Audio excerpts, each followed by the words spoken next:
उन्हें ले जाकर विसर्जित कर दिया जाता है, अपने से दूर कर दिया जाता है?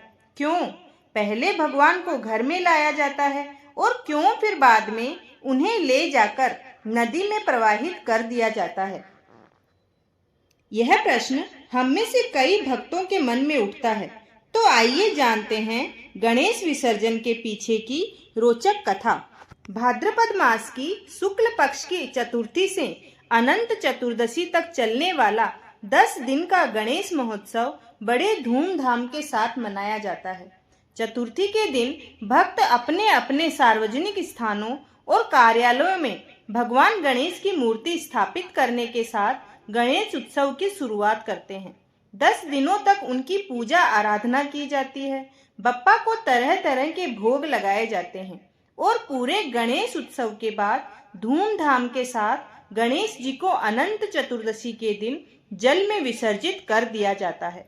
लेकिन क्या आपने कभी सोचा है आखिर क्यों हम बप्पा को 10 दिन तक पूजने के बाद विसर्जित कर देते हैं? इसके पीछे की कहानी क्या है? गणेश विसर्जन के पीछे एक रोचक कथा है। गणेश महोत्सव के आखिरी दिन भगवान गणेश अपने माता पिता भगवान शिव और देवी पार्वती के साथ कैलाश पर्वत पर लौटते हैं। गणेश चतुर्थी का उत्सव जन्म, जीवन और मृत्यु के चक्र के महत्व को बताता है। गणेश, जिन्हें नई शुरुआत के भगवान के रूप में जाना जाता है, बाधाओं के निवारण के रूप में पूजा जाता है। इसलिए जब गणेश जी की प्रतिमा को विसर्जन के लिए बाहर ले जाया जाता है, तो वह अपने साथ घर की अनेकों प्रकार की नकारात्मक शक्तियों एवं विघ्न बाधाओं को भी दूर कर देते हैं। धार्मिक मान्यता है कि गणेश जी ने ही महाभारत जैसे महान ग्रंथ को लिखा था। कथा के अनुसार जब ऋषि वेद व्यास जी ने संपूर्ण महाभारत के दृश्य को अपने अंदर आत्मसात तो कर लिया, परंतु वे लिखने में असमर्थ थे। इसलिए उन्हें किसी ऐसी दिव्य आत्मा की आवश्यकता थी जो बिना रुके पूरी महाभारत लिख सके। जब उन्होंने ब्रह्मा जी से प्रार्थना की, तब ब्रह्मा जी ने वेद व्यास जी को सुझाव दिया कि गणेश जी बुद्धि के देवता हैं, वे आपकी सहायता अवश्य करेंगे। तब उन्होंने गणेश जी से महाभारत लिखने की प्रार्थना की। गणपति बप्पा को लेखन में विशेष दक्षता हासिल है।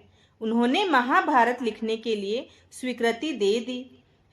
ऋषि वेदव्यास जी ने चतुर्थी के दिन से लगातार 10 दिनों तक महाभारत का पूरा वृतांत गणेश जी को कह सुनाया, जिसे गणेश जी ने अक्षरश लिखा।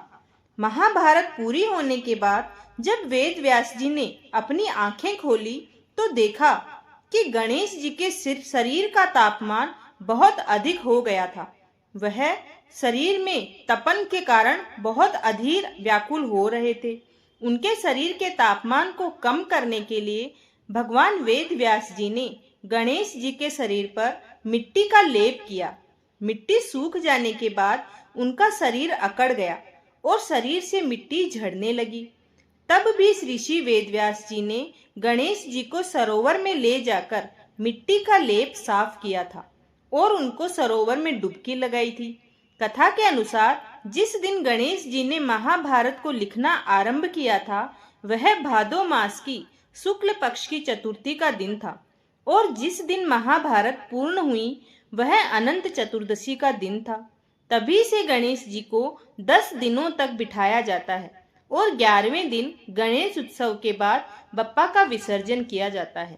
भक्तों, जो भी भक्त गणेश जी की प्रतिमा लाते हैं और 10 दिन बाद अनंत चतुर्दशी के दिन गणेश जी का विसर्जन करते हैं, वे उनके शरीर को उस तपन से ठंडक प्रदान करते हैं और उन्हें अपने माता पिता से मिलने का मार्ग स्वस्थ कराते हैं। भक्तों, कैसी लगी आपको गणेश जी की यह कथा? हमें कमेंट करके जरूर बताएं और चैनल को सब्सक्राइब करना बिल्कुल ना भूलें। धन्यवाद।